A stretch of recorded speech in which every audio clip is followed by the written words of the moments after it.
Hi, I'm Carrie. Welcome to the Be 100% podcast with the Brett Torino Foundation. And we have a very special guest.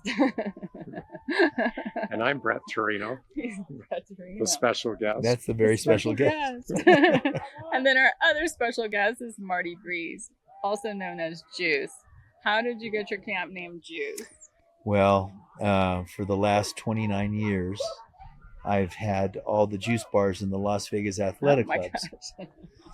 And I did not know this. once we were at our little initiation to create the name for everybody's camp name, the first thing they said, well, what do you do? And I said, well, I do juice bars. Immediately, juice. Yeah. There was no other name they were going to give me. And I said, well, I do other things too. Mm-hmm. Nope, you're juice. So I said, I'll wear it. It suits you. Thanks. Thanks. I think, right? I've had fun with it. What name has stuck with you the most? Well, one thing I was going to say Yeah. is that we have known each other Yeah. collectively Oh we figured out about over 125 years. So terrible. At least that, yeah. Yeah. Oh my God. Okay, I'm a fraction of that 125 years. Actually, divided by 3. Wait a minute. Yeah. Okay. There was this wonderful gym Mm-hmm. in Las Vegas called the Sporting House. And a wonderful place we used to go eat called the Coffee Pub. That was Absolutely. my first icon. restaurant Icon. that I had not a clue on what I was doing, but Everybody loved it. Well, you God did willing, it worked. What you didn't think you knew really well. Yeah, it turned into a wonderful little hub in Yeah. Las Vegas, and we had a ball with it, and I was blessed to have wonderful people like you guys coming in, and and it's still there. It really is, and it's still good. You guys should go I've back. gone a Amazing. few times. I have to Yeah. tell you, without you, it just isn't the same. I had so much fun there. I Yeah. really did. Yeah. I've eaten there so many times. I should have had my own table. I was waiting Probably for my own should table, by the way. But Vegas was so small then Yeah, that your place, it was. was one of a few, Hmm. that you could go to, because town was small and it was different. It wasn't big, No. Mhm. so you had those few. We had one great place to work out, Hmm. the Sporting House. We sure did. Yeah. We had your place to eat. Mhm. It was a handful of things that you functioned in. Right. Mhm. And, people, it's hard to explain to them what Vegas looked like 45 years ago. Mhm. I've been here longer than that, but, it was a much, Mhm. much different town. I think so many people don't realize the heart that Las Vegas truly has too. It does. And the creation that so many people have brought to Las Vegas and the different things. And I'm sure that this happens to you guys all the time. You live in Las Vegas? Mhm. How can you live in Las Vegas Yeah. if people only knew, Yeah. this wonderful place? I understood it a while back, but now I find it really hard to understand because Vegas we have everything that any other community has. Certainly. I think sometimes better too, Mhm. in certain ways. Well, we have this. Yeah. I mean, exactly. there's so many different dimensions. Yeah, we're to at a living 5-star here. resort right now. Did you know Yeah. that? It's called Torino Ranch. No, This- literally, that's what we keep saying. It's a 5-star resort. We just got served honeydew melon on a silver platter out here. I love it. So, this to me, that's a 5-star. wonderful place that you come into and you hope that heaven's going to be halfway like Oh this. my, right? Yeah. So Yeah. true. Sure you need. Uh, It is. And what a beautiful day. yeah. So, Marty, what brought you to the ranch? Well, for so many years, Mr. Torino here has said, Marty, just go and volunteer. It'll change your life. I said, yeah. Next, what do I have to do here? Where do I have to go? Where do I have to work? Who do I have to talk to? And so I finally did it. I finally came out here, and I finally, several other people that I know have been volunteers here, and I finally came in, and I've only been here now for 4 days, or three or 4 days, and I don't think I'll ever, as long as I'm capable of doing this, I will do this the rest of my life. Yeah, how wonderful. I know. I truly It's will. what I'd love Um, to hear more than anything. if people could see what really goes on out here and the true clarity that people have once they finally just come through this gate. You know, Brett, there's something very, very magical and spiritual about this place. Absolutely. There truly is. It's been wonderful. You know, all just the little things. They're just little things that I'm encountering while I'm walking around, from the staff and the people that have been here forever to the kids, of course. Um, and no, I don't think I can ever stop coming back here to help. Yeah. And your do son's more. here. And my son is here. My beautiful son. You know, he's a great person, and he helped a lot in getting me out here also. Yeah. I was with a friend of mine standing out here last year that we all know, Lisa. She'd never met Marty's son, or if she did, it was a long, long time ago. And she looked, we were standing by the lodge, and she looked up at the greenhouse, and she looked at your son, and she said, "That's Marty Breeze's son." No She kidding. said, You look "That like kid twins. looks It's just like amazing. Marty." She Oh. walked right up to him. Yeah. Sure enough, he said, "I'm Marty's son." Yeah. I think it was pretty wild. That really makes me. It's that not makes hard me happy. to figure out. Yeah, No, he's- definitely. He's Oh, he's a great kid. a great guy. Much Yeah. smarter than I am. Yeah. Much smarter than I am. Much better looking too. Yeah. They call it you. Yeah, I was just gonna say all those qualities. Oh. So what's been your standout moment so far? What has Well, just I was just telling your girl here that I'm working the rock wall, and I'm not gonna lie to you guys, it's not easy. I mean, those cables and hooking and unhooking, and I mean, you're getting worked over there. It's a major workout. My partner that I'm out there with, we look at each other at the end of it, and we're like just ready to go to bed. But we were done, and we thought we were closing. My son actually brought this one guy out here, this one camper, and he wasn't talking very much. You could see that he was very within himself, and he didn't really have much confidence, or he was very afraid to even get on the rock wall. They came when we were closing, and we said, "Oh, okay," and we hooked another kid up, and we put him up there, and he didn't make it a couple times, and he had a really hard time, but he made it all the way to the top. And this little boy was so grateful, and you could see the look on his face. It just opened him up. And I know that he's terminally ill. He's having a really hard time. So I at that moment, after he was done, I wanted 20 more kids to come. I really did. I was so just so, you know, full Yeah. of energy. And that's the magic of what this place does and what can happen. So that was probably my highlight. That was my highlight of my experience so far. Yeah. Yeah. What's your biggest highlight? I've seen everyone here. One moment that stands out. I think for me, Yeah. when you work so hard as we do, to create this, I special for me is just seeing everybody mobilize and go, because I like things that operate. Mhm. That's, All for this amazing common goal. Yeah. Right. And it's something in my blood. I've always been part of things that operate, So when you come here and you see everything happen, and all the hardships, and all the impossibilities, and just the things that are thrown at you, when it's time to open the gates and see this magic happen. Even when I wasn't here on opening day, I got sent a couple videos, and it's great. Yeah. For me, it's that moment knowing that this is happening, even if I'm not here.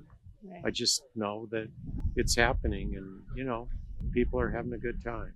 Yeah. So for me, those moments are precious. I think out of all the years, I mean, I've had so many years here, I feel like I am older than both of you, but I have had so many moments stand out. But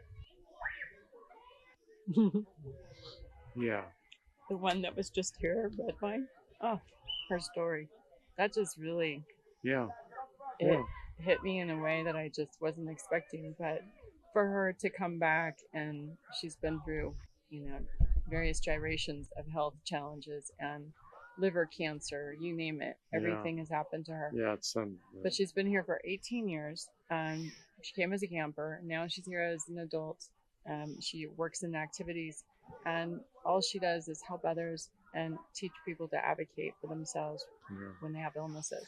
Carrie, I'd like to ask Brett a question Mm-hmm. if it's okay. Absolutely. When did you realize that you needed to make a difference and that you really needed to, I know you've been a businessman and a very successful businessman for so many years. When did you finally realize and say, you know what? I need to do something a little bit different here and change gears and do this wonderful philanthropic type of thing that's going on. Um, it's interesting because I sort of backed into it. Hmm. So when I moved here, I knew I wanted to start a business. I knew I had great aspirations wherever they were going to go. Um, and it was awkward for me to meet people because I don't like going out and I'm not comfortable socially, very comfortable around people, but I don't like going out doing social things. So I had to figure out a way to find people that would allow me to begin to understand the community. So I started volunteering, and I started with the Boys and Girls Clubs. And then, it led into, and that's when I was in like maybe 26 years old. Mm. And so that got me started on a path. And then I started getting involved with organizations. And then I really began to understand my personality because I always ended up, you know, going through the ranks and becoming an officer and becoming a vice chairman and, becoming a chairperson. Mm-hmm. And so I started to understand, philanthropy. Uh-huh. And then I found my roots and I knew that I have it's not my thing to be spending other people's money. Mm-hmm. I like to do my thing. I'm an entrepreneur. Okay. So I would say that when I was an officer at Opportunity Village, and it came time to christen one of their new buildings, and they were talking about doing a Christmas thing. That's when we created the magical forest and all everything that went into that. And then it really began to strike me that being able to work in philanthropy was a very cool thing because you meet great people, you do great things, and you learn a lot. And I would say that it for me, it's been different chapters that get unfolded. So you start going through this process. I've been through this whole thing with my knee Mm-hmm.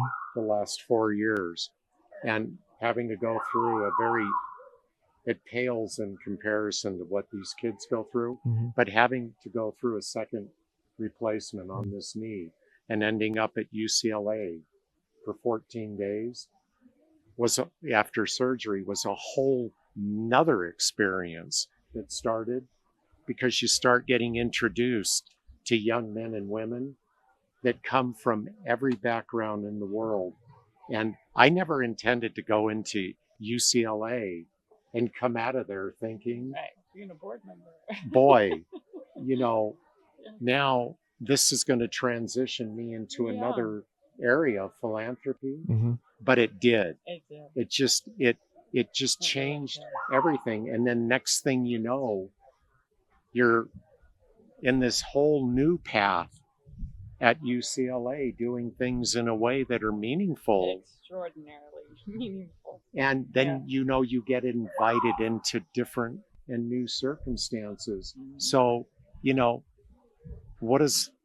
how do you, when do you know you have a propensity to want to be involved in philanthropy? Mm-hmm. Well, I think really the question for me was, what do you want to be, in philanthropy? And then it begins to morph. And just, Marty, you've been a business guy all your life. You start off here and it starts morphing into different things. Mm-hmm. So as my career has, as I have grown up, my philanthropic side, which I've always had, that part of me has just continued to grow and evolve. And it's doing the same thing now. Mm. And, so I realized at a young age that we all need to be connected. We all need to give back. We all need to be grounded with something. And no matter what kind of success I've had, what kind of exposure I've had in the business world, giving and working at giving has 100% kept me grounded to a lifestyle that I thank God for, because you never get beyond yourself. And it's kind of a long answer, but philanthropy grows with you and you grow with philanthropy. I understand. I think there's another important element though too, since I've known him forever, like you, right? And I've watched Brett. So even in the beginning, when we would do projects or give back in ways like the Magical Forest, right? That was extraordinary and is still extraordinary these days. But I remember watching Brett, and it was more the style of giving. It wasn't just climbing on board with the majority of thought and pursuing that. It was always that to have the freedom to give the way he wanted to. It was so important, and it was so inspiring to me. And I never thought that I could do something like that on my own. And then it's like watching him time and time again, because we would get involved with a number of things, and sometimes we would find our own way, and go in a different direction, because then it allowed us also the ability to give in a bigger way. I see. Make a bigger impact. And it inspired me so much to believe that literally I thought I could do anything, in the way of giving. And so that's how my mind works now too, is just all the possibilities, and the good fortune and the ability to. Yeah. Yeah. I mean, and that's been a luxury in life. I mean, it truly has. He has been so successful in business, and it's really wonderful and liberating more than anything when you can decide how you want to give back. Yeah. And that was something very important. I remember a conversation we had, when we weren't working with the Magical Forest any longer. And it was a matter of how we give, how we give back. Now, that could be individually or collectively, but you get to decide instead of somebody telling you how you're going to give. That was really important to him, and it became really important to me. You did a Instagram. I follow you on Instagram, and you did a. I'm just. I was just going to say he's really popular on No, Instagram. this came from your heart. I know it did. When his moment with the founder. The one thing that like the key to everything is giving. Yes. And do you remember that? I don't even know if you remember when you and I sat back and I started thinking about that, and I've always tried to live my life like that too, even when I don't want to, reluctantly. It actually serves you better. And just it for some reason, at the end of the day, it really is what really helps and what works. And if everybody kind of knew that, I know, they would feel so much better. Yep. And they would get so much more out of life. And no, but when I heard you say that, I was just like smiling, thinking, yeah, dude, that's it. That's the key. And it's so hard because we live in such a strange world where we don't a lot of times feel that way. Right. And we think that what can we get? What can we get out of this thing? What do I want? What do I need? What do I need? If you just throw all that away, some wonderful things start happening. Well, and the coolest part is the return that you get on your investment up here. I always say that to everybody. No, no, no, no. This is a very selfish experience. Yeah. Because it gives so much to you. You're right. You know, you're giving to everyone else, but that's what giving does, right? Is it gives you back more than you've given to begin with. So sure. To me, it's just a beautiful circle. Yeah. Yeah. Doesn't get better than that. Yeah. It's the more I do in the philanthropic world, you know, the more I realize that's part of my being. You know, and how fortunate, how fortunate, you know, you can be to have achieved anything in your life where you know you can give and do the things, you know, that you do, and meet other people. We had four extraordinary women that went out of their way to come up here yesterday. 3 of them from UCLA, top neuroscientist, just the most beautiful human being who just gives, and she's business too. So I really love this gal. Yeah, she's the full package. She's just amazing. I believe you introduced it. I met her. Yeah, by the way. Yeah, and you know, but think about them in their world, so busy raising families, all these things, and they get on an airplane at 7 a.m. in LA. I offered to fly them all up. They said, no, we can't. And they dragged themselves onto an airplane at 7 And by the way, they raise their families at midnight when they're not working for the I'll world. talk about somebody that doesn't have you watched a television set in the last 20 years? Well, YouTube, I love. I mean, I have to tell a funny story. Let's not share what your favorite program is. I have a handful of them. They're terrific. Well, what's funny is that one time I remember I had a problem sleeping. Do you remember I asked you? I said, I go, Brett, and I don't even know why I called you. And I said, I can't sleep. You know, I'm just like, I'm up at 3 o'clock in the morning and it's just, and you know what he said to me? He says, oh, that's awesome.